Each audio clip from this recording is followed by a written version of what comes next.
Hey, listen to Cookout Podcast, episode 291. I'm Brando. I'm here with Ryan, and we're going to take a break from the arc of Breaking the Mold to talk about Kamigawa. Now hit our theme song!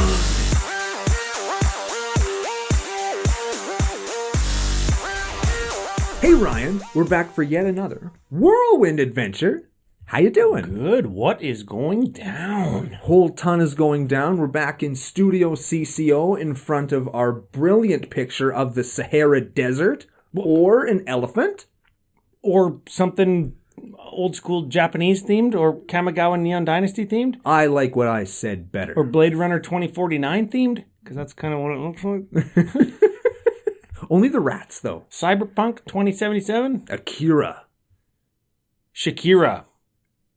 Just Shira. Those hips don't lie. No. No, they do not. And you'd know what we were talking about if you were watching on YouTube, which you fucking should be, because Joe works really hard to make us look good, and that's not as easy as it sounds. No. In answer to your question, whole bunch is going down. We got a new set, Return to Kamigawa, and live on the show, Ryan's going to explain to me why it's not as terrible as I seem to think, which he does for most sets that we talk about. Oh, yeah, that's a thing. But before we get to any of that, we have to thank our official business daddies, FusionGamingOnline.com. They are your source for all your gaming needs. And you know what else? What? I'm doing it. What are you doing? It's finally happening. What? I used new promo code, CCO Spring, got 5% off my entire order. Let everybody at Fusion know that their partnership with CCO is a good one. Which it is. So you go there, you do that, use CCO Spring, get a discount. Mm-hmm. Stuff you're going to buy anyway. You know what I was going to buy anyways? What are you going to buy anyway? All the crabs, baby. Oh. Got them. Did you notice this isn't for this show, but did you see that there's a crab in this set? What? Oh, you didn't? Oh, I missed it. You missed it. There's one coming out. You Man. should be excited. You should have pre-ordered that grit. They're going to be going like hotcakes. It's like a 04 for 7. You fucking missed it. They're going to be going like crab cakes. You missed it. I thought you were going to get it. No, and I didn't say nothing. No, I didn't. Oh. I admit, shit. I'm going to start the show over.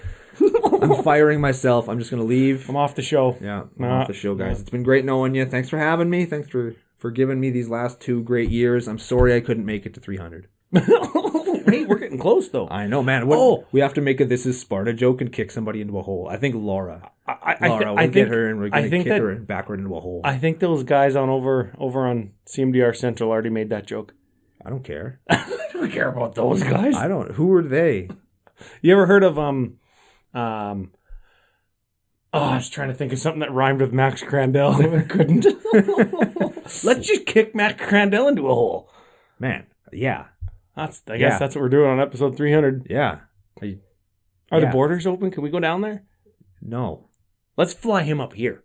Yeah. Yeah. We'll kick him off your deck into a hole. Yes. Well, my deck's pretty high. Kick him off your deck onto the trampoline and say it was a hole. Oh, yeah. This is the nation! Right? Like, that'd be so Max Crandell's like, oh, no. Yeah, and everybody I want my playmat back. Everybody would see our abs. That'd be so good. Of course, I'd have to wear a towel. And my legs are weird, and I don't know how I feel about that. And it's pretty cold out, too. It'll probably be warm by episode 300. That's like 9 weeks from now. You know what would be super cool is if by episode 300 we had 3,000 subs on YouTube and we could do all the giving awaying at one time. Oh yeah, we could do a Commander Collection Liliana or a like a collector boosty box maybe. If we can explode something. Yeah, we could blow up a box of double feature. Oh man, I want to do that so bad. I want to blow up just anything. I think that the nation would like to just see any kind of explosion. We could just do a video where we make an explosion. You know what? We get 3,000. We're gonna make an explosion. Yeah, and we'll you know put what? it out on the internet for you guys to see. So yeah, you just like all our videos, so YouTube starts to upvote our stuff more, and then you hit subscribe, and then we're real YouTubers. Yeah, because real YouTubers have like 3,000 subs, and we don't have that yet. We'll get there. Okay, well, speaking of getting there, let's check the show notes because we didn't really do that in the pre-show. No. We've got last week's winner to give away. Arkham Dagson was the guess. So you got it if you guessed that in last week's booster pack game. Totally real name. Remember we did Mono Blue Doomsday? Yeah, right. Bloomsday? Right. Yes. Yeah. Totally real name. Winner of the pack. Okay. Mr. Jabalinkin? What? Name will be on the screen. Jabbering colon. Jabbering colon. Get at us. CommanderCookout@gmail.com. You send us an email. Let us know it was you. On our system, or you're going to ruin it for everybody. Let us know your address. We'll send you a booster pack. Or if you want a Brando token or proxy or some CCO stickers, also suitable giveaway package inclusions. Yeah, they should be showing up at people's houses soon for the last batch I sent out. I mailed them away. I've been having some health things that have gone on the last couple of weeks, which slowed me down, but I did get them out. So they should be arriving at your door or wherever your address you sent us goes to when the mail gets there. Yeah. He's fine. He just got a booster and got feeling shitty because we're old. See the pre-show for how old and crappy we are. Yeah, how bad we suck. Yeah. Man. Oh, so there's the giveaway. We got. Speaking of the Brando proxies and tokens, we got 2 new patrons. Ooh. One of the benefits is the Patreon nickname. One of the benefits is the Discord access, the finger blastings that happen there. There were some good ones up there. Yeah. One of these patrons messaged me and said, I just jumped onto the Discord. I'm so happy that I finally got finger blasted. I've been waiting since high school. That's fun. Yeah, it is. It's fun. It's great. And, what I was going to say is the Brando tokens and proxies and stickers, if you want that as a sign-up gift, is another one of the benefits. But everybody knows the main benefit. Get your name just blasted. Oh, yeah, the benefit. The name blasting. Yeah. Is that what we can call it? Name blasting? We can call it whatever we want. We're in charge here. We make the rules. Well, I suppose we do. We invented the game. We make the rules. Okay. This first one. Okay. They kind of write themselves sometimes. All right. Big thank you, shout out, and FU to Brandon. Nope, sorry, said the wrong name. Andrew F. I F'd his name. I read the wrong guy's name. Just F. Like the letter F? Or yes. like EFF? Well, we could pretend it's EFF. Yeah. Just No, I said it the wrong name again. Fuck. Andrew F. Andy F. Yeah. Can it be Handy F? Sure can. It sure can. Handy F. Handy F. Handy Andy F. It's like handy, like not apostrophe. What's the one that's down here? Comma? Yes. F. Like you just got a handy. F. Yeah, they kind of write themselves sometimes. Yeah. Next patron. This guy's name is Brandon. I said it twice. I said the wrong name twice. This is Brandon Elper. That sounds like he's a helper? He's trying to help? He's doing a bad job, so he doesn't get the H? He doesn't get the H in Elper? He takes the H out of helper? Man. And he gives it to Handy? Man, when you said his name, you know what I thought of? Just in my head for no reason? An Oompa Loompa. This is... That name makes me think of Oompa Loompas. But he's got kind of the same name as you. Well, when I think of myself, sometimes I think of Oompa Loompas too. So is this like Bizarro Brando Elper? Bizarro... We already have a Bizarro Brando. We do, but we got so many Brandos. There's more Brandos than Callums now. Oh, what? No way. There's at least 37 Callums. There's only one Brando and 2 Brandons. You remember all of that, but you can't remember to... There's a finite amount of space, Ryan, up here. There's a finite amount of neurological, electrical connections that can be made, and I have to choose where those connections get made. You're choosing the nation. Yeah. Oh, instead of me. He's choosing everybody out there. Yeah. I guess thanks. Yeah. If you're not subscribed, please do. He'll remember. Nicknames. Brandon Elper. I like something about taking the H out of helper. Well, where does he put it? Oh, we don't want to know. It's like he's no good for nothing because he's not a helper. No good Brandon Elper. Oh, no good Brando. Oh, if you're good Brando, like good with a capital G, like he'd be no good. He's lowercase g. he's no good. Yeah, he's no good. No good Brando. No good Brando. But he's not Brando. He's Brandon. No good Brandon. No good Brandon. No good Brandon. He's no good. No good. Except for he's in the nation. He's probably okay. He's at worst a 7, at best a 7. It's fine. Yeah. He's fine. So big thanks. Big thanks to all the patrons, all the people who have subbed recently on YouTube. Thank you. All the people who listen, download, interact on Twitter. People who remain subbed. after hearing what we sound like or seeing what we look like. We appreciate that. Yeah, very much so. Or the people who are like, I just fast forward all to the Magic content. Usually it's about 16 minutes in. Thanks to them peoples too. Yeah. Okay. Which is weird because we're funny.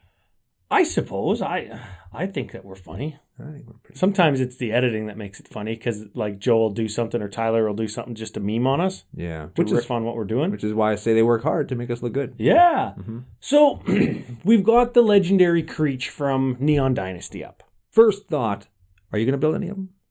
Oh, well, we haven't looked at any of them yet. Yeah, but we have, just not on the show. Yeah.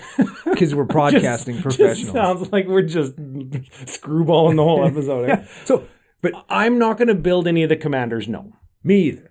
Okay. And I mean... Well, see you next week. Not that that's makes them bad, but, I mean, I think that's a good starting block to take where none of these really spoke to me. Does that mean that they're bad? Does it mean that they're underpowered? Or does it mean that they're just focused on doing something that we don't really want to do? You know, like I like this set a lot more than I liked either of the Return to Innistrades, a lot more. But what came out of those sets was Toxrill, and I really like Toxrill. Okay, I got something like that. There are a lot of legendary creatures. We have 41 of them. That's all of the ones in the main set, and then 5 Meogen and a couple others from the precons. Yeah. We've got 41 of them in front of us. If that's however many there are, then that's fine. And if they add more, screw them. Yeah, that happens to us literally every one of these episodes where we review the legendaries every time. Yeah. At least you never missed a good one. Moving on.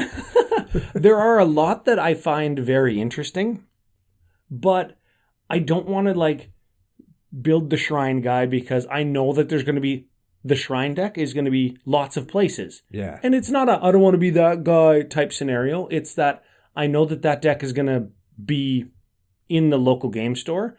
And you know what it's going to do too. Yeah, and other people can have that experience. I don't need it. I don't need that experience. Other people can have it. Other people can play against it when they play other people. Yeah. That's one thing. Another thing is like there's a couple vehicle commanders and I have a vehicles deck, but it's in the wrong colors. Like the vehicle guy here is Orzhov, black white. Mm-hmm. Mine is every other color that is not black white. It's the opposite of that. Yeah. So I'm not going to build the vehicle guy. When we look at a lot of the cards in the main set that we are going to play, there's going to be a lot of vehicles that I'm interested in. Yeah. There's a Jeskai guy. The Jeskai, like your stuff costs less the more shit it targets. Yeah. I love that card.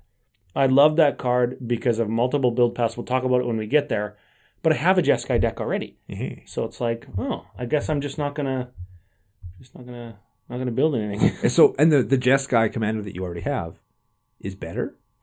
Not more powerful if it's just better for the deck. Well, and it's probably the Jeskai deck I have is helmed by Elsha. So yes. Yes, Elsha is more powerful. My configuration around Elsha is Dragon's Approach, so no, it's not the CEDH one. Well, let's get into the cards because we'll hit that Esper guy kind of halfway through the show or whatever, and we've got lots of cards to cover. So let's start with the 5 dragons. Okay, we got 5 dragons. They're all. I don't know what the flavor is, and we're not flavor guys, but can we call them like reincarnated dragons? Or I think they're all new. I don't think any of them have the same names because there's other cards that reference them. And I tried to go back and do all of the lore connections. Yeah, or at least know who everybody is. Mm-hmm. And I know that the names are names of other things, but for some reason I couldn't retain any of the... Because they all kind of sound the same in my brain, so I had a hard time remembering who anybody is. Well, let's read the first one. Let's do it. Ow. I can't read the word AO any other way than ow. Ow. I think that's how you say it. Ow. Ow, the dawn sky. Okay. 5/4. Is that still going to be out of the screen? There we go. Okay, now it's better. Flying Vigilance, they all fly. Yeah. All the dragons fly because they're dragons. For white 3, 5/4 Flying Vigilance, when it dies, choose one. And they all have that. Okay. When it dies, choose one. Much like the original dragons where they die, they do a thing. But these ones give you a choice of things. Exactly, yeah. Look at the top 7 cards of your library. Put any number of non-land permanent cards with total mana value 4 or less from among them onto the battlefield, and the rest onto the bottom of your library in a random order. Is 1. Okay. Well, we're going to talk about that. That's freaking good. Number 2 is put 2 +1/+1 counters on each permanent you control that's a creature or a vehicle. Neat. Also good. I think that this card is good. Yeah. I think that this card is freaking good. We're going to hit a bunch of these guys that say, if you make infinite mana, you win the game. We're going to do that a bunch of times today. This is one of them. So we'll just we don't want to be the guys that look at our phones and then say how to go infinite. So if we hit one of those people, we'll make note of it because maybe that's the kind of thing that you like to do. But then we're going to move on. This guy's... You know what I call that? You know what? Sorry, I keep clearing my throat right into the microphone. I hope that Joe or whoever else is listening doesn't mind because it's a thing.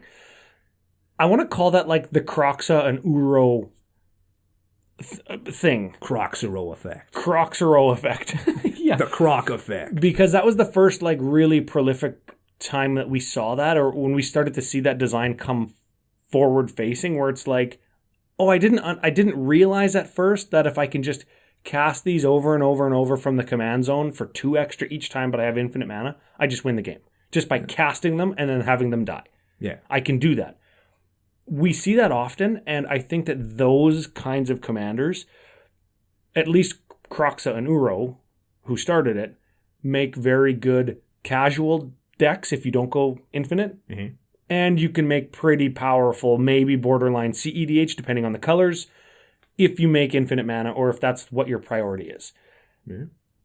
I think it's make infinite mana, cast your commander infinite times is a good way to build a range of power levels into the card. I think that's a good thing to have. Yeah, I mean, you could go infinite and not win with this, but I mean, if you're going to do that, you might as well win. And what you mean is look at the top 7 cards and get all your 4 drops or less over and over and over and over again because you have a sack outlet and an infinite mana. Yeah, you get everything in your deck that costs 4 into play.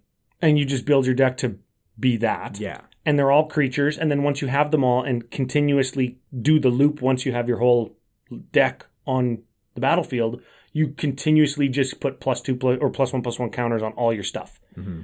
And then you have like a haste enabler or something. Yeah.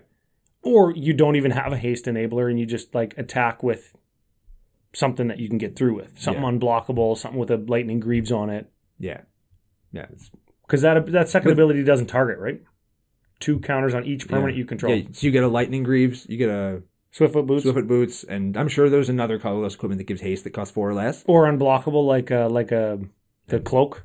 Yeah. You get it done. So there's that guy. Let's move on to the next one. That's a good ass card. It's pretty good.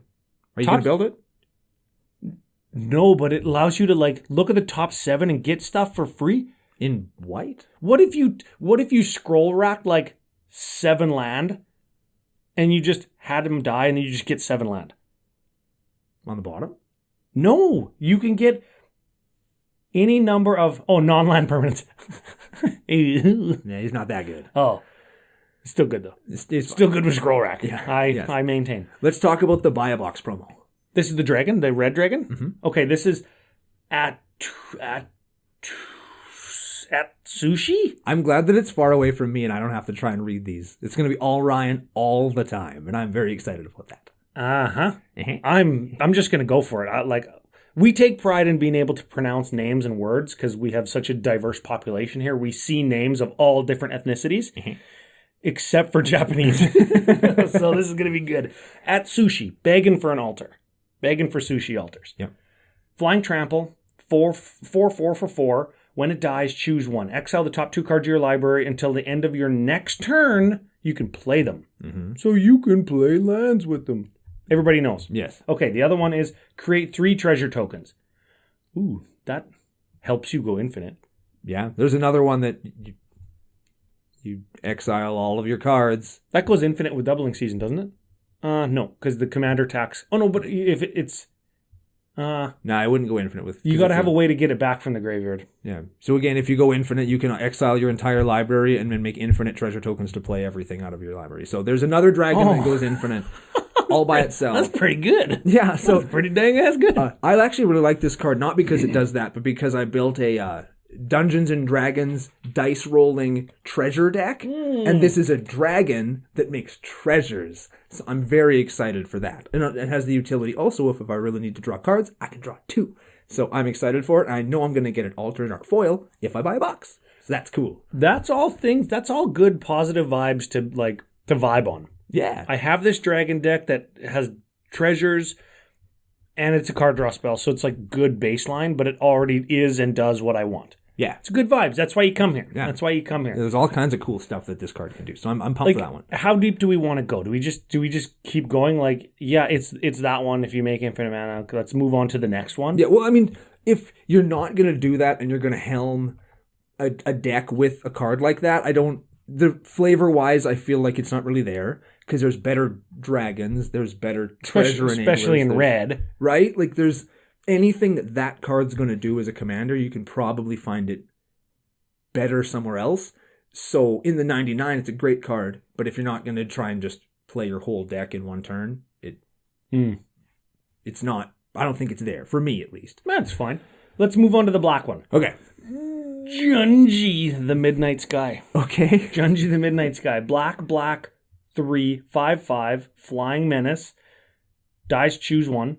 Each opponent discards 2 cards and loses 2 life. Ooh, that's pretty good. That's pretty good in Turgid. Yeah, so there's the asterisks.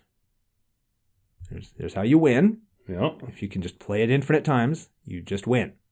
Oh yeah.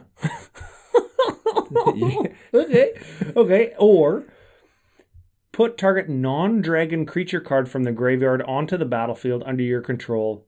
You lose 2 life. Yes, this is going in Turgid. You hit it nail on the head. Will I helm a deck with it? See everything else. The other 2 cards. Scroll up. I will certainly play this in a deck just because its abilities are cool. It's got a neat picture and it's a cool flying dragon. And it does throw back a little bit to the original one where all your opponents lose life when it dies. Yeah. Yeah, this one just also makes it so they can't play anything. What's his name? I keep wanting to say Kega, but that's the blue one. Because he was banned as a commander for a long time, He was. right? He's not anymore. Kukusho. There we go. Kukusho. We got this. I still can't do it. Yeah, what he said. We got close. Let's find the next ones here. Okay, let's see if we're perfect. 4 for 4 going into the blue one. If we make infinite mana, do we win? Okay. Cracks knuckles. 6/6. This is the biggest one, hey? The blue one is the biggest pounder. What? 6/6 flying ward 3 for blue 4. Okay. 6/6 for 6. It's a demon. It's not. Dice, choose one. Return any number of target non-land permanents with total mana value 6 or less to their owner's hand. So yeah, that's not going to get you there probably by itself. No. Mill 6 cards, then return up to 2 instant and or sorcery cards from your graveyard to your hand. There you go. Mill your entire deck. Yeah. That's how you do it, I guess. There it is. Yep. We got there. Jeez. Well, okay. That one requires slightly more work because you then have to include some kind of Lab Maniac effect to win. Yeah. But you see where we're going with this. Or you could just bounce every instance in sorcery from your graveyard to your hand and then have enough mana to play. You have infinite mana. So there it is.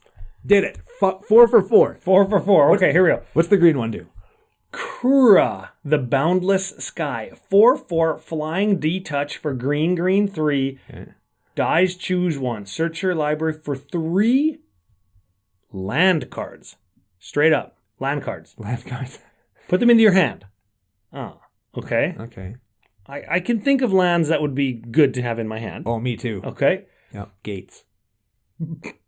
And a Maze's End. For your mana bond. Got there. Okay. Create X green spirit creature tokens where X is the number of lands you control. Create an XX green spirit creature token where X is the number of lands you control. So you make like a 10/10. Yeah. I think that this is the worst one based on the amount of work you have to do to make it go infinite. Yes. Unless I'm missing the land that just wins you the game. Yes. Oh. Darksteel. No. Dark Depths. Thespian Stage. There you go. Got there. You don't need infinite mana to do that one. That's the ironic part, is that doesn't win you the game. It gets you a 20/20. Yeah. But you don't need a land. You don't need infinite to do that. You still get another land that you can find. Guy's Cradle. Guy's Cradle. Yeah. Vesuva, get another Dark Depths or something. Oh, man. Or get another Thespian Stage, I guess. Nah, because you play Dark Depths. Because is Dark Depths legendary? Ooh, good question. It'll be on the screen for people to make their own decisions. Yeah, but if it's not, you go Dark Depth, Vesuva. Vesuva makes Dark Depths. It has no counters. It dies. You get Merit Lage. Well, that's what Thespian Stage does. But then you have the Thespian Stage as a backup in case somebody kills your Merit Lage. You can make another one with the Dark Depths that you still have. Ooh. And then you can Ether Snap I guess you can't Ether Snap because you're in green. But the point is, this one doesn't necessarily win you the game by going infinite. So it clearly sucks compared to the other. Dark Depths is legendary. It sucks. Yeah. It's terrible. That's fine. You still do all the stuff except you Vesuva the Thespian Stage first. And then you make the Vesuva Thespian Stage your Dark Depths if the original, whatever. We got there. Yeah, it's a thing. Let's move into some other cards, I guess. Let's hop over to pure cards. Okay. Jumping right into what I think is maybe your boy. I was so excited when I saw this card, and next week you're going to hear why I'm less excited about it now, but I'm still mildly happy. Okay, this is Chishiro. Oh man, I bet you the microphone loved that. Yeah. The Shattered Blade, which is a pretty cool name. That's a great name. 4/4 Snake Samurai. Hell yes. For green-red 2. A Gruul snake. How many arms does that snake have, Ryan? At least 4. Does he have a sword? Yes. Is it on fire? Kind of. You have my attention. Yes. Whenever an aura or equipment enters a battlefield under your control, create a 2/2 red spirit creature token with menace.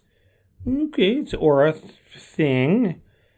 At the beginning of your end step, put a +1/+1 counter on each modified creature you control. Ooh, our first instance of modified. Modified. Yeah, have you seen that? You haven't. For anybody out there, the Disney short with Mater and Lightning McQueen, where they go to Japan and they modify Mater to be like a Tokyo street racing drift truck. Okay. And he says, modify. Oh, it's so funny. The Mater shorts are so good. Maybe it's because I'm a redneck. I don't know. But a modification is anything that is equipped or it has an aura that we control on it or has counters on it. Okay. Of note, any kind of counter is a modification. Neat. Yeah, so +1s or -1s or divinity counters. Trample counters. Yes, those are modifications. Yeah. Reach counters, like those beasts that get a reach counter, a trample counter, or a vigilance counter that Vivian makes. Yeah, something of beasts. Yeah, yeah. Counters are modifications. Cool. Pretty cool. Pretty charge counters. Yeah, those are popular kind of counters. Okay, counters are counters. He's a kind of a Voltron guy that also gives you that kind of go wide thing. So I call him Shitty Tana because he costs the same and isn't as good and does sort of the same thing, just not as well, and requires me to invest more in equipping him or the dudes he makes to make him good. Well, whenever an aura or equipment enters the battlefield under your control, doesn't mean onto him. Could mean anything. Yeah. So, which is cool. But you got to play a density of those things, right? So it takes away from like the stuff that I like to do. Well, you could just play top 5 equipment of all time, Umezawa's Jite. I could. Or I could play Butt-Thirsty Battle Axe. So every time I swing in with a Butt-Thirsty Battle Axe, I get another one. And I also get another guy. And then I equip that onto the first guy. So when I swing in, I got 2 Butt-Thirsty Battle Axes. Is the Butt-Thirsty Battle Axe a token? Or is it a non-token thing? No. I'm just asking, does that put a token copy of itself onto the battlefield? So if you had a doubling season, then you get 4 tokens. Mm-hmm. You get 2 Butt-Thirsty Battle Axes. Then you would get a token for each one, but you get 2 tokens for each one? Yes. That's pretty good. Did I tell you my doubling season story? Here, checks out. Doubling season's good. Can I tell you my doubling season story? Sure. I was playing a random pickup game because I do that sometimes.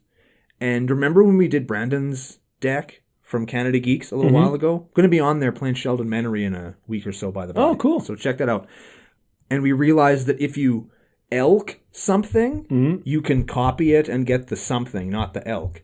So somebody had elked Buddy's doubling season, and I was playing Toxrill, and I played Toxrill into a field full of 1/1s. I think they were goblins. And the slime counters came on. There was 5 goblins, and they got their slime counters, and they were all going to die, and I was going to get in a bunch of slugs. But I played that card where the next time creatures come into play under your control, they come into play as a copy of target creature instead. Mm-hmm. So instead of getting 5 slugs, got 5 doubling seasons. Really? Yeah. How it works? Mm-hmm. Neat. Yeah. And you know what happens then? You get 32 slugs per slug after that. I won that game. It's pretty good. If 1 doubling season's good. 5 is way better. Usually 5 is enough. Yes. We're bogged down, man. We got fucking 37 more creatures to do. Well, you know what? That snake guy is good. That snake guy is good because you want to play equipments, and when you do, you can equip the guys that he gives you for free, and then they all get bigger. Yes. Because you put an equipment on each one of those guys, and then they all get bigger because they're all modified. Yes. You make a little army. Yes. Okay, next guy. This is the front runner for maybe goes into 99.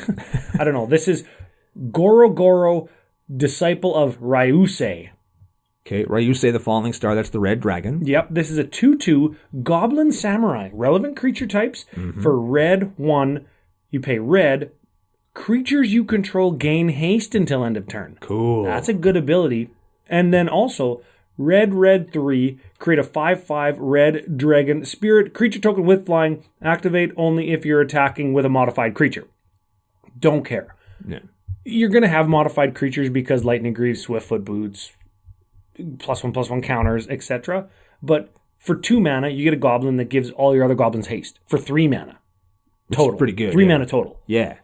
I think that's good. I think that you hold this guy, and then you activate your Cranko, and you're like, haha, next turn I'm going to win. Just kidding, I'm going to cast him, activate his ability, 3 mana.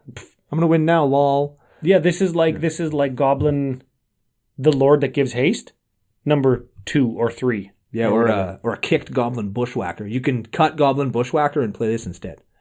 Goblin Bushwhacker are pretty good, though. Yeah, you play both. Yeah. Play both. Both!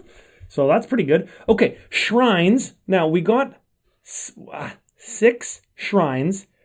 They all are legendary enchantment creature shrines. So they're creature shrines. Yeah, they're not just enchantments anymore. Now they're also dudes. And also enchantments. Yes. That's a long type line, hey? Yeah. It's like size 6 font. I don't know how deep we have to go, if at all. If you want shrines, you play these because they're shrines 12 through 17 or whatever. Yeah. And you need them for the shrine deck. They're fine. I think that the original ones are probably still, at least the blue one is probably still the most powerful. It'll be on the screen right now if you're watching on YouTube. Joe will put the original blue shrine up, which is the card you're going to want to track down. Is that the card drawing shrine one? Deck. Yeah. You draw a card for the each card shrine drawing you one, control. and at the beginning of your end step, you may pay 1 when you do Go Shinte, the Ancient Wars, deals X damage to any target where player or planeswalker where X is the number of shrines you control. That's the new red one. Yeah. The new red one can do 17 damage to somebody. Yeah. That's pretty good. New red one deals damage. The blue one mills. Black one drains life. Yeah, kills something. Toughness, X or less. And then what's the green one do? +1s. And the white one? 1/1 creatures. There we go. And so they're fine. You pay some mana, do some stuff. Let's talk about the Shrine Commander. The Shrine Mander is Goshinte of Life's Origin.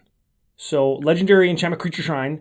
Wooburg, tap, return target enchantment from your graveyard to the battlefield. Wait. Do you mean to tell me that the generic throw Wooburg onto a commander card is green this time instead of white? Mm-hmm. Wow, green really needed a new thing, didn't it? Yeah, and they limited its general playability by saying shrine on it. Yes. Yes. It's the Shrine Mander. Though, it doesn't say return target shrine from your graveyard to your battlefield. It's just Wooburg, get an enchantment back. It's like a Horde of Notions. So if you self-milled your Omniscience, and then you just want your Omniscience for Wooburg instead of 800 mana, or whatever Omniscience costs, you put this in the deck with Show and Tell and Dream Halls. And Dream Hall. Oh, that's a good one. Yeah. Okay, so the other ability is whenever Go Shinte of Life's Origin or another non-token shrine enters the battlefield, you put a 1/1 colorless shrine enchantment creature token into play. So you get more shrines to support your other shrines. It's a great shrine commander. It supports the card type or whatever, and it's just like the Cursemander from the last couple of sets ago. Yeah. So we would call this fan service. Was if this wasn't Magic, was the hint in the pre-show. Yep. And I'm fine with it. I'm cool that this exists. I'm happy that people who wanted to play shrines get a commander just for them. Yep.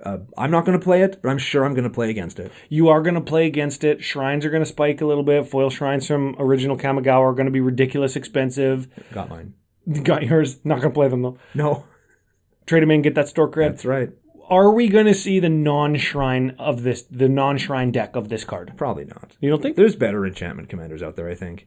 In 5 color that let you just cheat things like Omniscience? Yeah, I guess. Remember when you said this is going to get of Golos, you said this is just going to get Omniscience and people are going to top deck the cheatiest shit in and just get fucking value from bouncing it. And that's exactly what it turned into. And my review of Golos was like, this is going to be the de facto gate commander. And it also was. Yeah, it was that too. Like Go-Shinte is going to be the de facto shrine commander.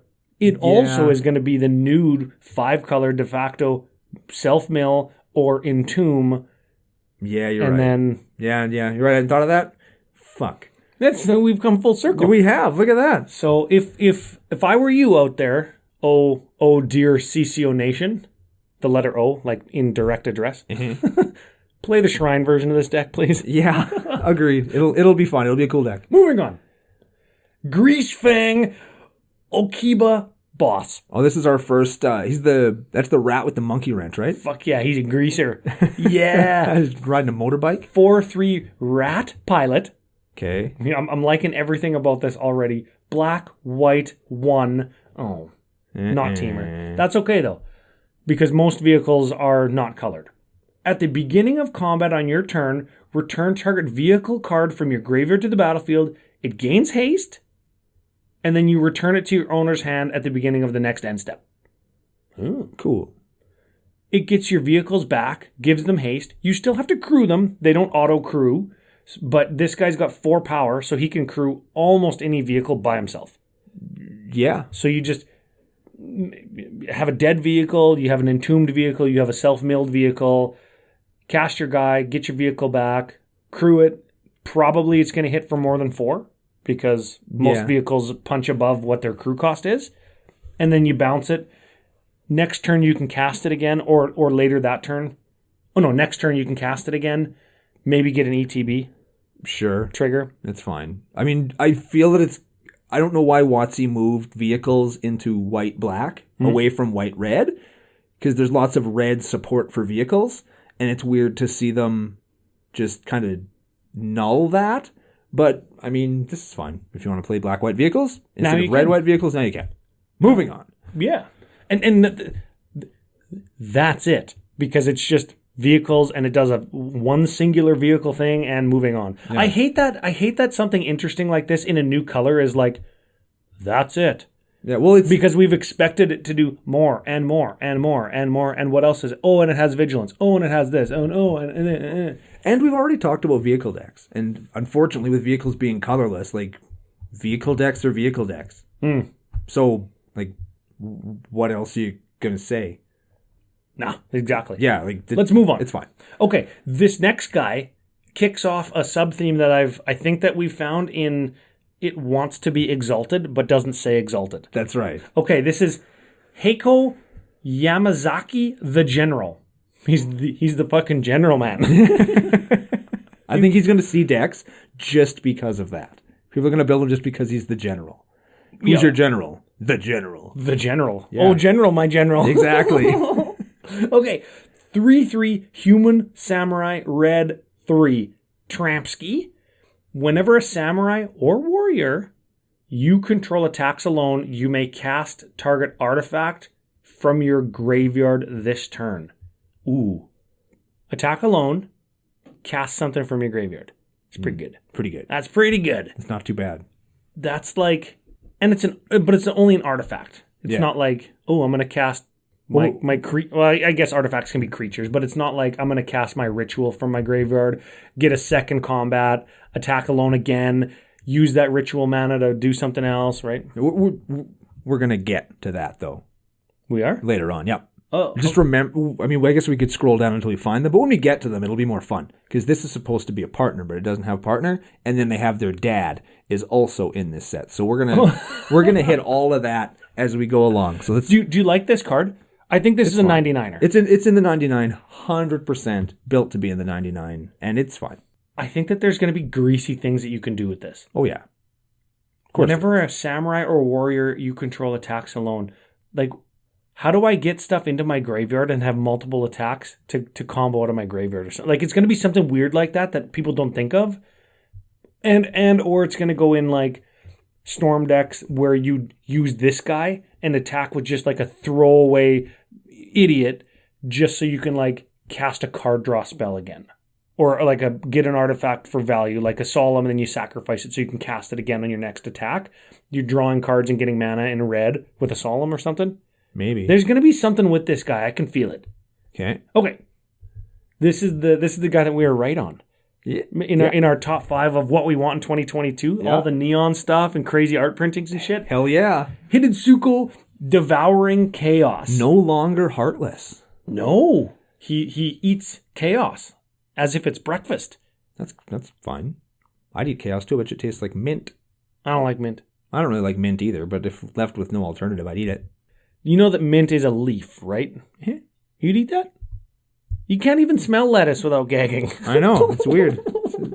I never said I was consistent. Oh.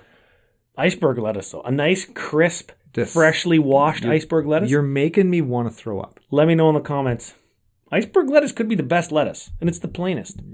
Sometimes you can't improve on perfection. That's like iceberg lettuce. That's like saying this log of shit is more crunchy than this other log of shit, therefore it is the best log of shit. You're comparing shit to shit here, man. Nobody wants to take a bite of that sandwich. Hey, I am consistent. I'll compare shit to shit every time. I'm not going to compare shit to oranges. I guess that's fair. Okay, well, it's sound logic. Yes. Right? We're thinking our way through. Hidetsugu, mint shit devourer. Yes. Okay. 4/4 for 4, Ogre Demon, black, sack a creature, scry 2. Ooh, sure. Pretty good. We like doing that. Red, 2, exile the top card of your library. Red, 2, tap, I should say. The tap is very important. Yes. Exile the top card of your library. You may play that card this turn. When you exile a non-land this way, Hidetsugu deals damage equal to that card's mana value to any target. It's pretty good. Draco.deck? Yeah. Yeah. Yeah. It's pretty good. It's fine. It's kind of like Yuriko, but in Rakdos instead of in Dimir. It's not the same deck. They play differently, but they have the same kind of principle where you want to load the deck up with high-cost stuff and then use it to roast people. Yes. I imagine you use, like, big black, like, in Garrick's Wake. Like OG Rakdos, when he cost like 100, just to burn somebody yeah. out. Draco, Rakdos, in Garrick's Wake. That one where like you set everybody's life total to the lowest life total. Yeah. Costs like 10 mana. Yep. And this one deals damage and gives you access to red. So if you have like a damage doubler and a 10 drop that you put there with a scroll rack, it's like everybody takes 20. Yeah. It's pretty good. Or somebody takes 20. It's not everybody, but yeah. It's pretty good. It's a neat card, and I'm looking forward to seeing some neon printings. Everybody takes 20 if you use like, what's the one that if somebody takes damage? Everybody takes damage at the end of turn? There's a curse or there's a demon or something, right? Is 2 people have to like each take damage? I don't remember how that works. It doesn't. But all of those will go on the deck. Yeah, all of those will be there. There's a fairly simplistic build path to this thing. I mean, you could do it for value too. Where it's like, I'm going to do this and exile my card, draw spell, 3 that thing to kill it, cast the spell, draw some cards. You know what? This Hidetsugu kind of feels like Karavek the Merciless, where you want to cast big things to deal damage to all opponents. Do you remember that from Time Spiral? Yeah. Those guys, they go in each other's decks, or maybe this is a new version of that deck with a more modern design, because guess what? He does another thing. Yeah. He scries when you sacrifice shit. Yeah. Which is something that, is good. Yeah. And See Viscerus here. And you can get the yellow neon version if you have a WPN premium store near you, which you probably don't. But if you do, And $1,000. yeah, you can Don't forget that. get a yellow one. Are they costing money? I think the yellow one is the most rare, right? They're the one. That's the one that they're just sending to stores. Oh, maybe it's I don't know which color is the rarest, but one is the rarest, and it's like impossible to get. We'll see. I won't get any of them because I don't care, but I do kind of want one though. It's neon, I call it. We'll talk about that after the show. We're burning time. We got to keep going here. Okay, we're burning daylight. Hinata Dawn Crowned. This was the Jeskai one that I was talking about. Yes. 4/4 Kirin Spirit. Lots of 4/4s. Lots of 4-somethings. Trample, flying for white, red, blue, 1. Okay, 4/4 for 4, flying trample. It's like a limited superstar already. Sure. Yeah. If we were LCO. Yes. But we're not. Spells you cast cost 1 less to cast for each target. Fuck. Dude. Okay, there's more. Spells your opponents cast cost 1 more for each target. So is this like replicate tribal? Is this that mechanic where it says you can do whatever? Strive tribal? Strive works, yeah, What because is you this? pick additional targets and then pay an extra cost. Multi-kick tribal, where Comet Storm, every time you go to pick another target, you need to multi-kick it again. Now, because you're picking extra targets and then you pay cost after number of targets are declared, and then you apply cost adders and then cost reducers, your multi-kick extra 1 just is irrelevant. Like, you just pick any number of targets and they all take extra. Or they all take X. Oh, this card makes Comet Storm better. I like it. This card makes Distorting Wake an invasion sorcery. Blue, blue, blue, X. Return X permanents to their owner's hands. Just return all your shit. Oh, what a beating. And he goes right alongside with other blue-white staple, favorite of everybody's, Grand Arbiter Augustine IV. Right. Makes all your opponents cost extra. You just play all the stack shit and then just slow the game right down and then just bounce all their stuff or just Comet Storm them to death. Wow. This guy fucks. This guy fucks. I'm not going to build them. I'm not going to build them either, but you can imagine people are going to. Yeah, there will be some Jeskai decks that are around by this guy. Get them foil distortion strikes because it's an invasion foil for 1. Yeah. It's probably already expensive, but now it's going to spike because everybody's talking about that card. It's a gooder. All right. That's a good ass card right there. All right. Okay. Isshin? 2 heavens as 1. What a weird name. That's a weird one. This is a 3/4 human samurai for black, white, red. Mardu. Yeah, look at that. If a creature attacking causes a triggered ability of a permanent you control the trigger, it triggers that ability an additional time. Now, do you remember 3 months ago? Yeah. When they released this exact same card? But in Gruul. But in Gruul, yeah. It goes back to like the Grease Fang in Orzhov is like a redesign of a Boros space. This is Mardu being Gruul now. Yeah, I feel like this is where you put all the knights. Remember when they did Knight Tribal back in Eldraine? Yep. And they had all those like knights that when they attack, they do a thing. This is a new commander for that deck. Hey, that's pretty good. Right? Like it's interesting. It's neat. They're taking a established thing, moving it into some different colors to see what it does. Yeah. That's cool. And you know what? Lots of those knights are humans. Mm-hmm. So you can unify your deck a little bit with like humans get this or human this, human that, right? Yeah. And samurais are from like Kamigawa.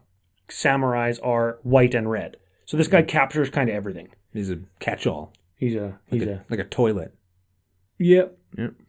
Jin Gitaxias Progress Tyrant. Now this is a Praetor from Phyrexia, so we're going to see a bonus for us and the opposite effect for our opponents. That's how they all work, every one of them, right? Yep.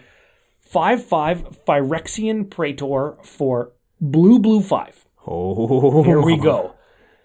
Whenever you cast an artifact, instant, or sorcery spell, copy that spell.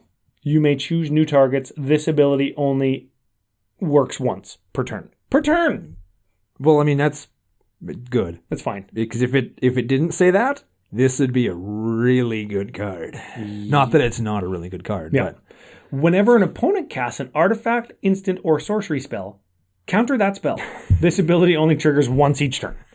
Oh, thank goodness. So this copies an artifact. You could get 2 copies of the same artifact. You get 2 Sol Rings, or 2 Mana Crypts, or 2 Mana Vaults. Well, how do you combo with 2 of the same artifact? Ooh, that's got to be a thing. Just value it real good. Value it real good.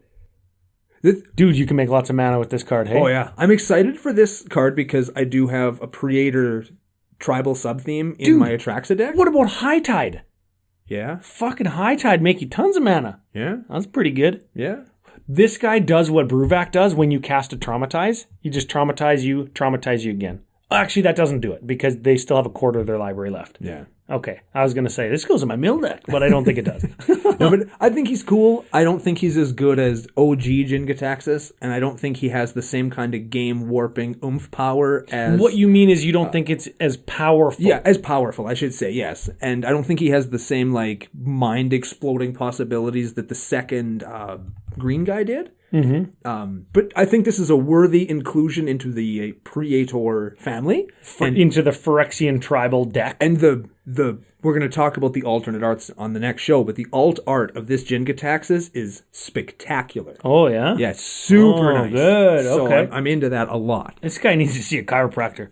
Man, yeah, I was thinking, like, the way that Jin-Gitaxias works in real life, like, he's the person I'd be the least afraid of. I was like, what's he going to do, gangle me? Yeah, he's got a worse spine than you. Yeah, man. Good card. Very good card. Powerful card.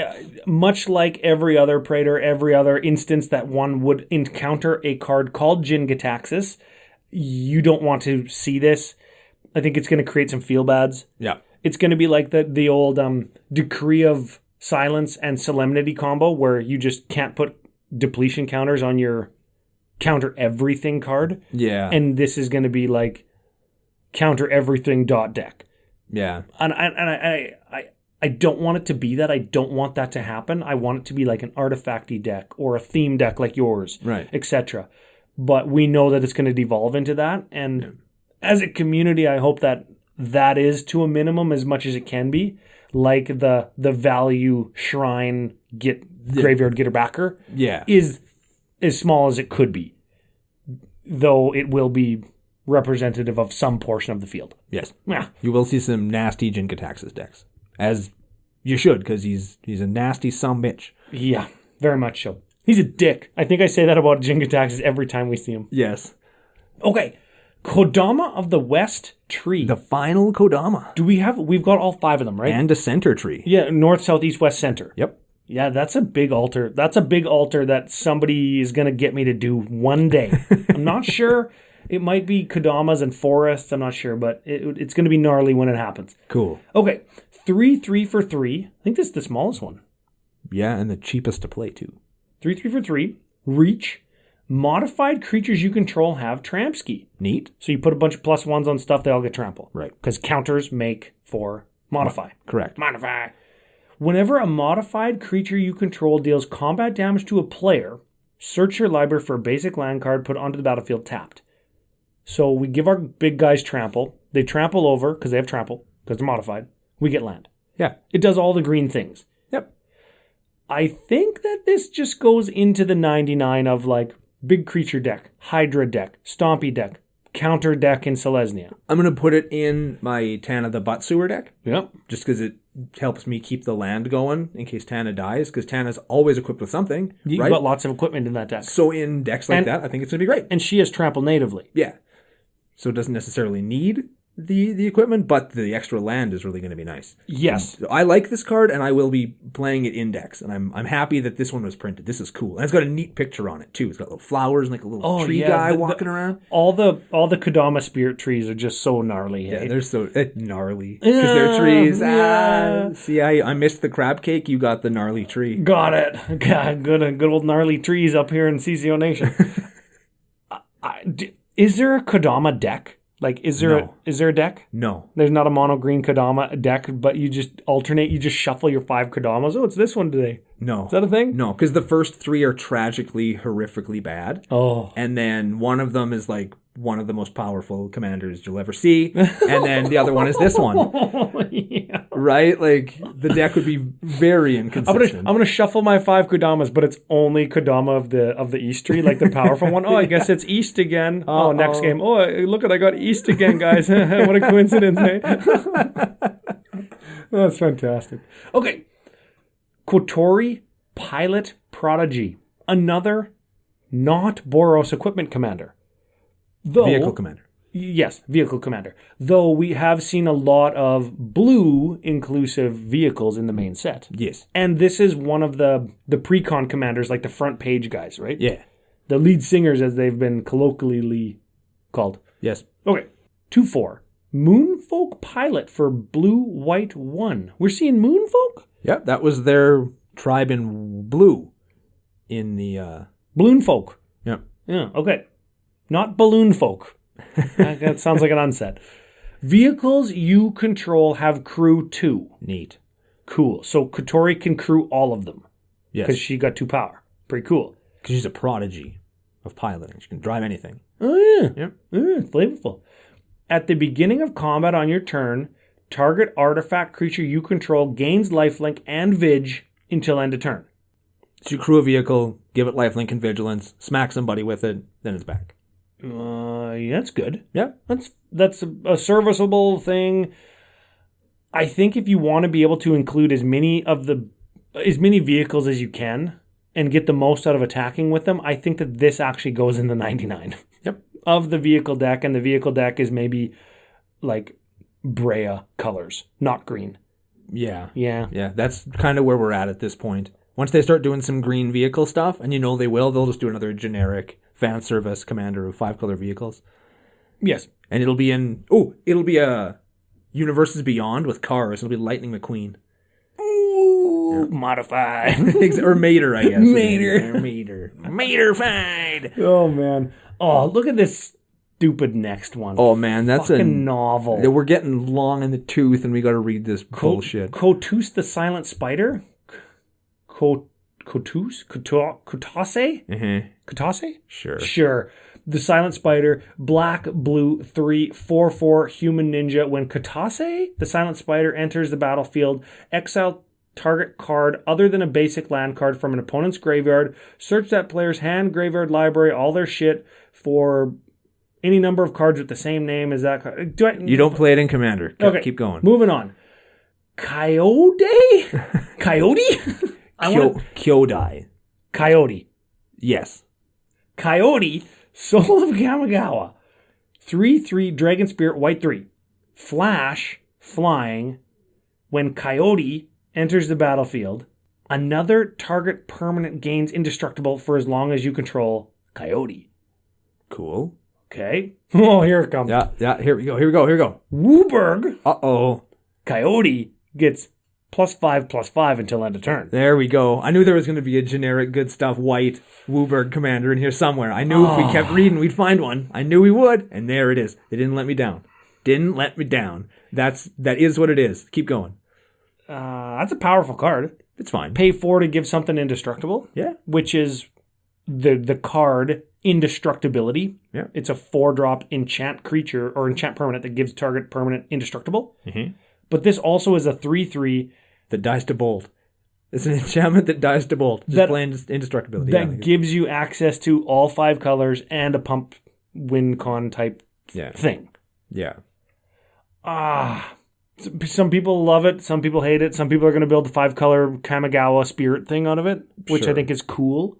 I think that people who want that now have that. That's important. That's great. But I think that's pretty much it. It's not an interesting commander. Or I don't even think it's that interesting of a card. It's cool, but I mean, you're reading the card explains the card. We read the card. Let's talk about Light Paws. Light Paws. Fox Mother-ass Advisor. Uh-oh. Yeah. Has nothing to do with mill or advising, but... Also isn't blue, so you can't use it anymore. They let you down, Ryan. Hey, if I put Pramicon Advisors back together, if I'm getting the boys back together. 2/2 for 2. Fox Advisor, so we're already winning. Whenever an aura enters a battlefield under your control, if we cast it, you may search your library for an aura card with mana value less than or equal to the aura that just came in, and that has a different name. And you put it onto the battlefield attached to Light Paws. Ooh. It's neat. It's neat because it tutors for other enchantments. Yeah. That cost less, sure, but if you got something like Shackles, let's say. Shackles, you can pay a white and bounce it to your owner's hand. You can cast it again for 3. You can get a 3 or a 2 or a 1-drop and get another one, get another one, get another one. You get totem armors and get all kinds of stuff. Yeah, I'm sure that there's combos, but a surface level quick look without doing any research on like the common from Scourge or you know what I mean? Like that thing from Mercadian Masks that does. It's the only instance of that effect, and now the foils are $45. Yeah. Without doing that research, I'm not sure what the combos are, but I know that cards like Shackles exist. There's potential in Light Paws to do crazy stuff on her own. Meh. It goes in Enchantress builds because it tutors for enchantments that then hit the battlefield. Let you draw more cards. And if you just always tutor for like cast a 1-drop and get another enchantment, cast a 1-drop, get enchantment. It's like your Sarah Sanctum, just like it's just auto pays for itself. Yeah. You know what I mean? Yeah. So cool card. It's neat. Cool card and gives white the tutoring and the card advantage that it so desperately needs. Yes. I feel like this is the kind of card that's like it's on the list of white cards that are going to make white better. Like when we did our 2021 recap. Yeah. And all those white cards that made white better. Yeah. This is one of them. We got a cycle of 5 Myojin. Why didn't we do these ones at the start? I don't know. Forgot. These are the Commander product ones. Yeah, I think so. They're all 8 mana. They're all... Color 5. Color 5. They're all different sizes. They're all spirits. They all enter the battlefield with an indestructible counter on them. If you play them from your hand. Yes. From your hand. The command zone is not your hand. Good point. Yes. So... So you have to play them out of the zone for 8, then find a way to put them back into your hand and play them again for 8. Then you can do the thing. I'm just going to omniscience them off of my Shrine Commander. Yes. To get my Myojin. There you go. What's interesting is these come in with indestructible counters, whereas the first Myojins come into play with divinity counters. Which gave them indestructible. I understand why they did it. This is less words and it's simpler, but Absolutely. they have different kinds of counters. Yes. So if you were ever moving counters and proliferating, you have to proliferate those two things differently. Yes. Which adds complexity. Yeah, to say the least. Yes. Okay, let's look at them. White one. Remove an indestructible counter. Create a 1/1 colorless spirit creature token for each permanent you control. Cool. That's going to be lots. That's lots. That's cool. I like that one. That's pretty cool. And if you can find a way to loop it, you're laughing. Yeah, proliferate, then remove one. That's pretty dang. Is there any sacrifice a guy proliferate? Sacrifice an artifact proliferate is Throne of Geth. No, not Throne of Geth. Throne of Geth? I think maybe. I don't know. It exists. The point is, if you can proliferate this thing and just remove a thing, you're going to exponentially get more spirits. Dude, can you imagine this with Cathar's Crusade? No. That's pretty good. I just did and my brain hurts. You're going to make you're going to have 8 lands. Yeah. So you're going to make, and this guy, so you're going to make 9 dudes. They're all going to be 10/10s. You're going to have 10/10/10s once you remove this guy's counter. Yeah. Ooh. Yeah, that's pretty good. And then once you remove the counter again, you're going to have 30 or 40.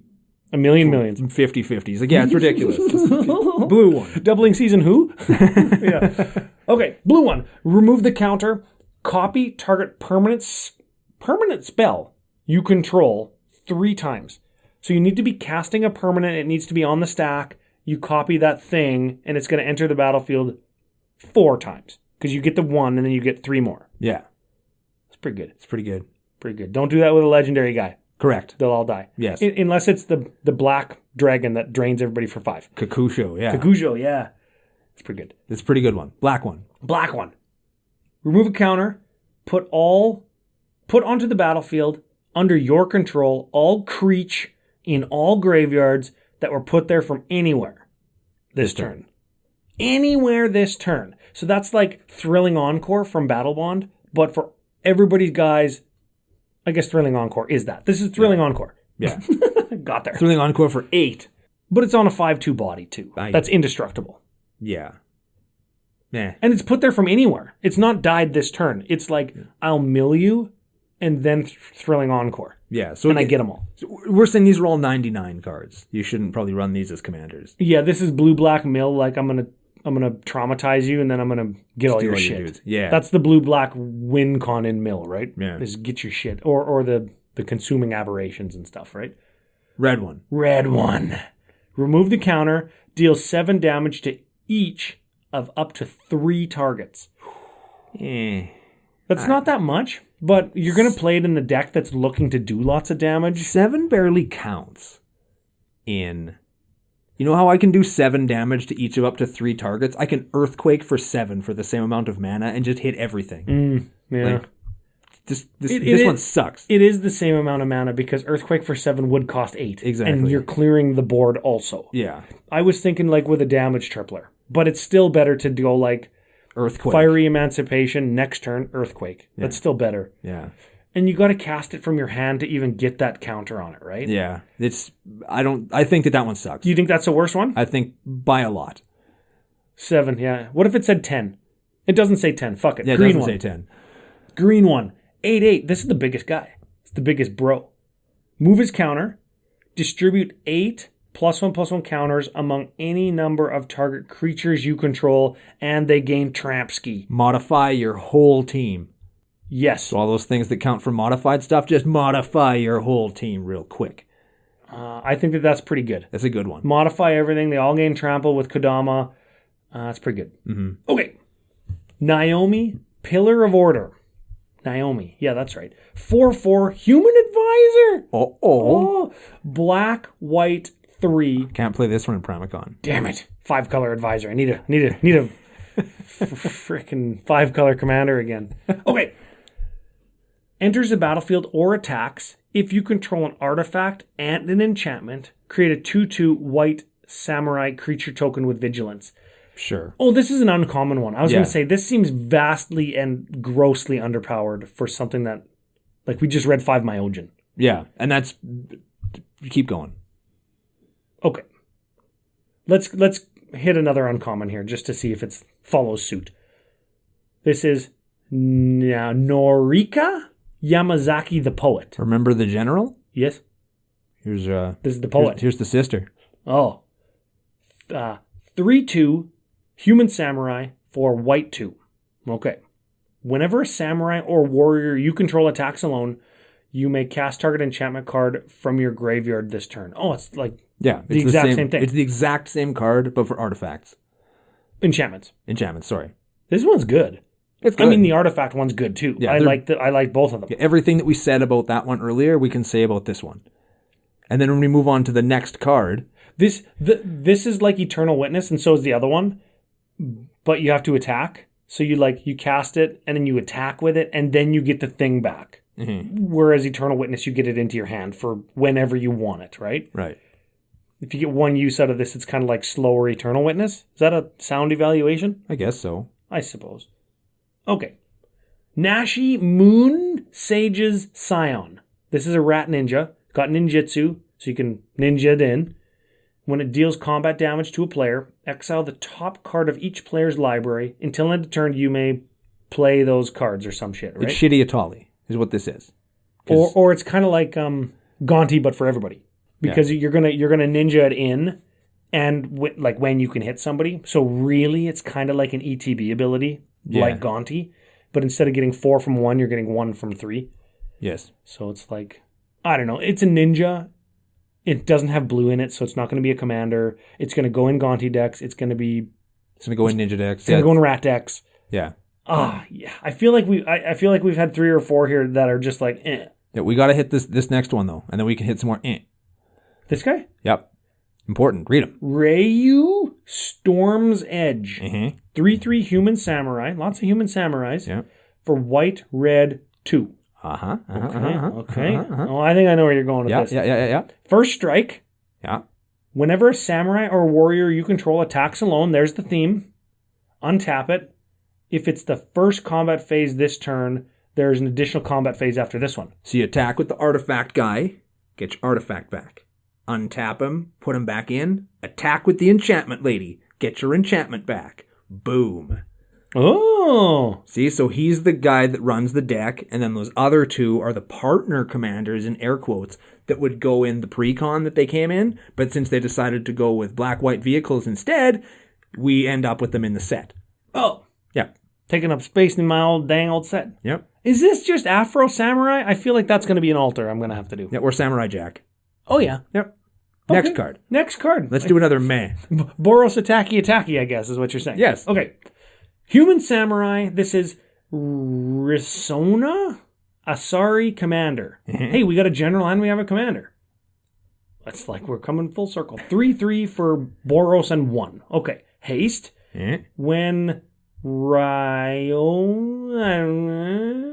Commander deals combat damage to a player, if it doesn't have an indestructible counter on it, put an indestructible counter on it. Neat. Okay. What else does it do? When combat damage is dealt to you, remove an indestructible counter from Rysona. Fuck this card. This card is stupid. That card is stupid. That card sucks. Like that. I don't even know why that card exists. We don't usually say that a card is just overwhelmingly terrible, and I'm sure people listening are going to now go out and try and build this deck and convince us that it's good, but it's not. If you're going to be, no, you can hit with it and then Earthquake and it'll live, and I don't care. Is there some reason or is there some way that we can fully and wholly capitalize on it having a indestructible counter on it? No, because it's tapped. Who cares if it's indestructible?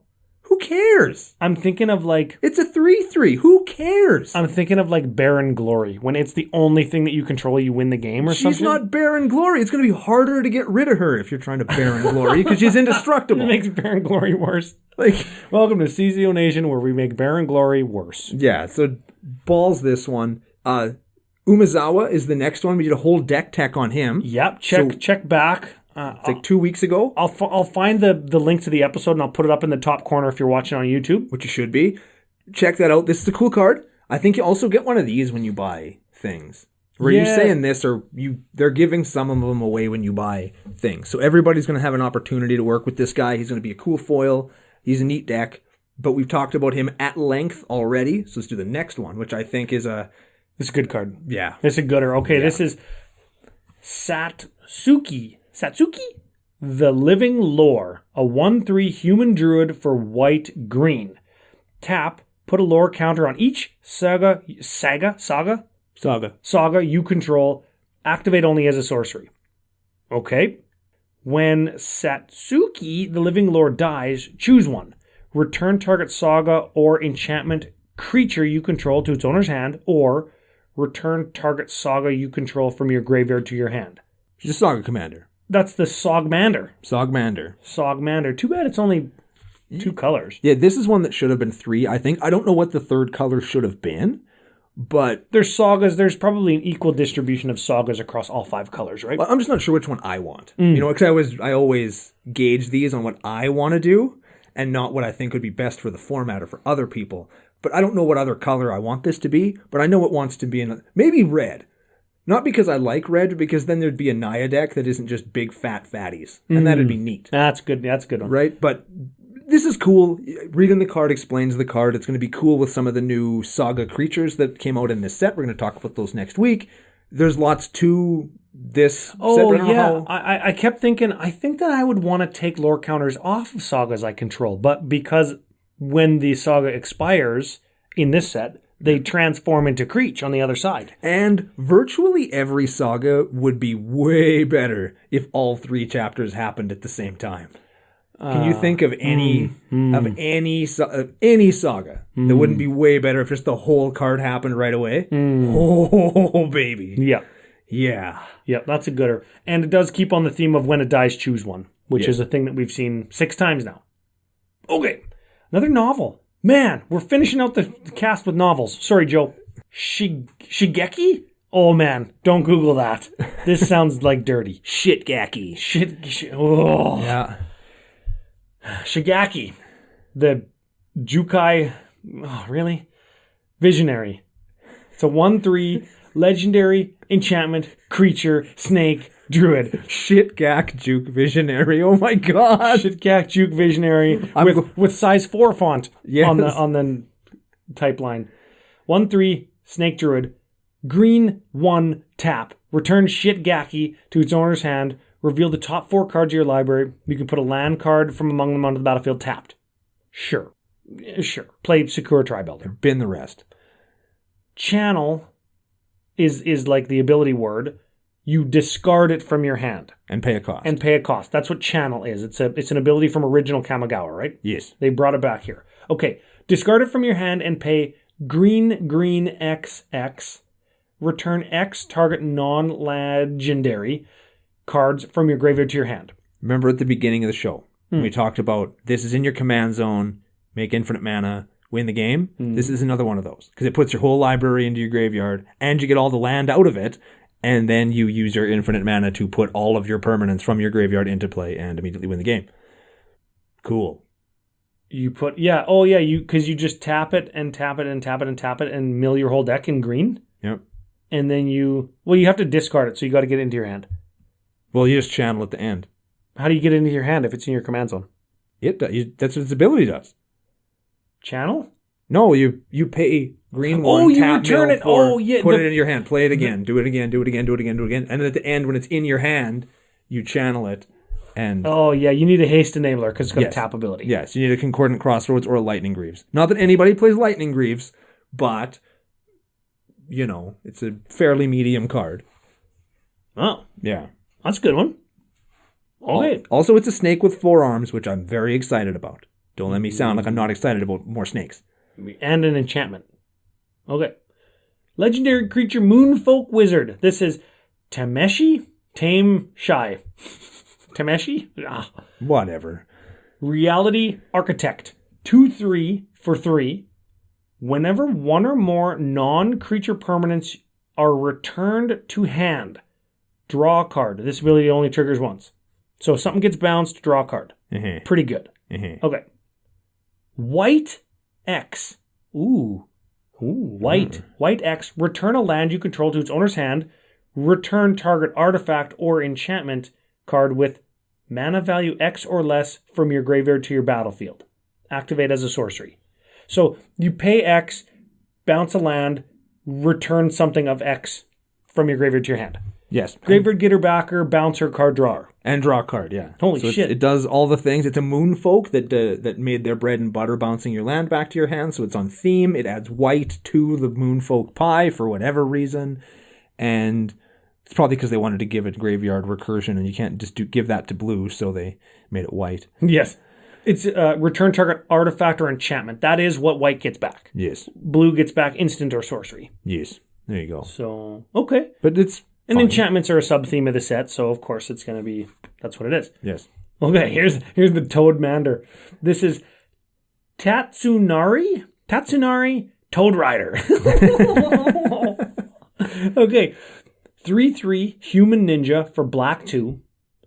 Whenever you cast an enchantment spell, if you don't control a creature named Kimi, sure, create Kimi, a legendary 3/3 black and green frog creature token with whenever you cast an enchantment spell, each opponent loses a life and we gain a life. That's enchantment cats. Enchantocrats. There it is. Enchantocrats. Okay, so Enchantocrats, but it also has Simic Hybrid and 1. Ooh. So this is a full-on Sultai commander. Let's add more colors. Yeah. And Tatsunari, Toad Rider, and target frog you control can't be blocked this turn except by creatures with flying or reach. So this is the Toad Mander. They're trying again to make a Frogmander where you can put all the frogs in. This and then one they added an enchantment sub-theme. And you get black with this one. Yeah. So we got Grolnok last week. Mm-hmm. This week we get the deck Grolnok goes into, and we get black. Yeah. And super flavorful because they can't be blocked except by things with flying and reach. Because they hop. It's like they're jumping.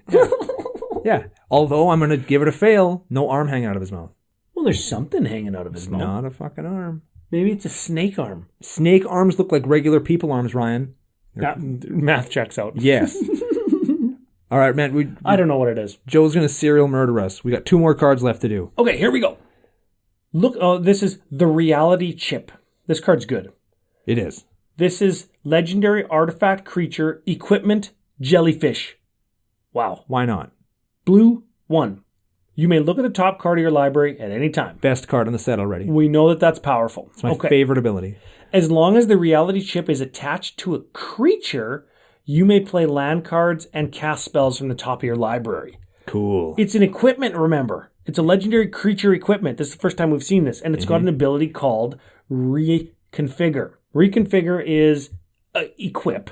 But it's what they gave equipments that are also creatures. Think Megatron from Transformers. Okay. Where he's a dude and he walks around and he can do all sorts of Megatron shit by himself. But then he reconfigures himself into a gun and then somebody takes the gun and does Megatron shit. Oh, okay. Right? Just like what these do. Reconfigure Blue 2 means Blue 2, attached to target creature you control or unattached from a creature.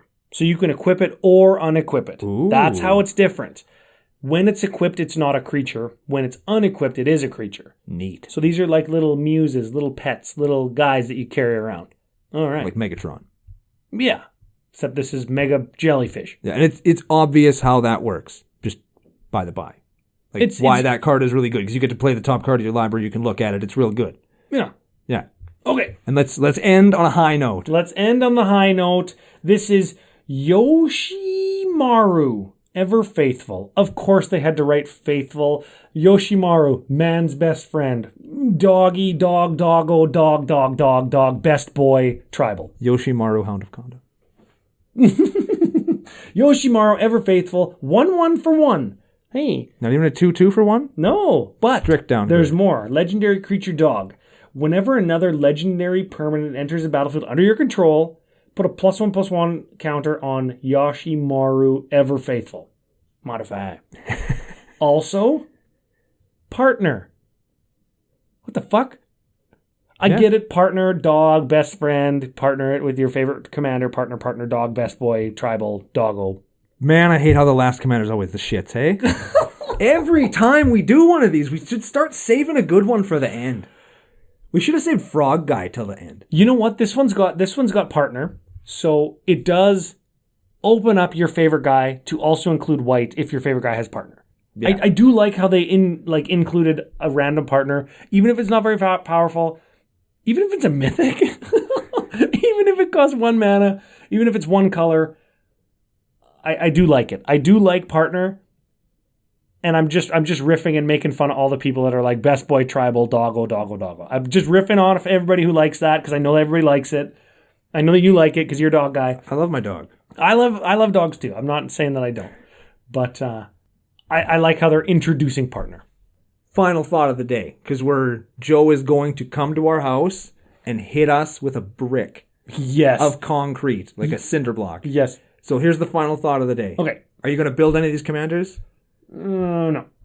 I'm not going to build any of these commanders either. People listening to the show, I'll bet you they will. Yes. And that's really cool. There's lots of neat stuff here. Maybe not necessarily for us, but for the people out there, which is important. Very much so. If you want to submit a list with some of the new commanders, because we always cover a couple of them, give us your most interesting lists, not just Shrine Tribal. Give us the most interesting, weirdest CCO shit that just riffs off of how good or bad something is. You send it commandercookout@gmail.com. Mm-hmm. Get it to us in the preferred deck list channel on Discord if you're there. Give us the casual deck list thread. That's where I check also. Mm-hmm. If you're in the Discord, all great places to send lists in. That being said, thanks for being here. Thanks for staying to the end. And we're going to be back next week to talk about the rest of the set on the next episode of Commander Cookout Podcast. Hit our theme song!